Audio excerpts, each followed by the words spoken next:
30 পেরোতেই সব ভুলে যাচ্ছেন? আপনার স্মৃতিশক্তি কমার আসল কারণ লুকিয়ে 5টি ভুলে। সবে 30-এর গণ্ডি পেরিয়েছে বয়স, কিন্তু আপনার কিছুই মনে থাকে না। চাবি কোথায় রেখেছেন, কারোর নাম মনে পড়ছে না, কিংবা একটা কাজ করতে গিয়ে অন্য কাজ শুরু করে দিচ্ছেন। এমনটা তো আমাদের চারপাশে অনেকেরই হয়। একটা কথা আগে পরিষ্কার করি, এটা কিন্তু অ্যালজাইমার্স নয়। আপনার মস্তিষ্ক যে খুব দুর্বল হয়ে পড়ছে এমনটাও নয়, বরং আপনি তাকে ঠিকমতো ব্যবহারই করছেন না। হ্যাঁ, একটু কড়া শোনালেও এটাই বাস্তব। আজকের লাইফস্টাইল ও আমাদের নিজেদের কিছু ভুলে চুপি সারে কমছে স্মৃতিশক্তি। জেনে নিন সেই 5টি ভুল কি কি। 1 নম্বর, মাল্টিটাস্কিং। আমরা ভাবি একসঙ্গে 10টা কাজ মানেই স্মার্টনেস, কিন্তু ব্রেন সেটা ভাবে না। একই সময় ফোন, মেসেজ, ইমেল সব সামলাতে গিয়ে মস্তিষ্ক আসলে কিছুই ঠিকভাবে ধরে রাখতে পারে না। ফল, আপনি ভুলছেন, আপনার ব্রেন ঠিকমতো মনেই রাখছে না কাজ। 2 নম্বর, stress. Deadline, tension, personal life সব মিলিয়ে মাথার ভেতর একটা অদৃশ্য চাপ তৈরি হয়। এই চাপ বাড়ায় কর্টিজল।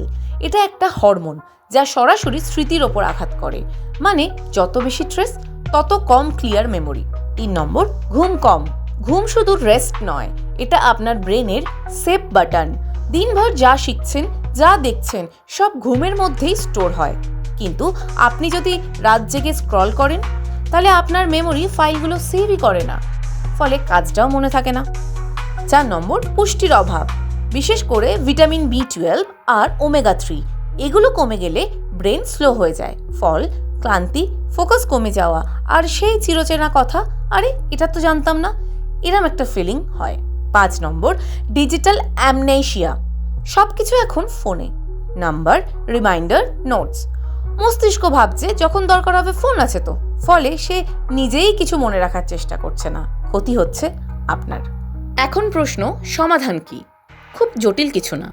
ঠিকমতো ঘুমান, একসঙ্গে একটাই কাজ করুন, শরীরচর্চা করুন, ভালো খাবার খান, আর দিনে অন্তত কিছু সময় ফোন থেকে দূরে থাকুন। সোজা কথা, আপনার ব্রেনকে আবার ট্রেন করতে হবে, ব্রেনকে খাটতে দিতে হবে। কারণ স্মৃতিশক্তি কোনো রহস্য নয়, এটা একটা অভ্যাস। আর অভ্যাস আপনি চাইলে আজ থেকেই বদলাতে পারেন। দ্য ওয়াল আরোগ্য।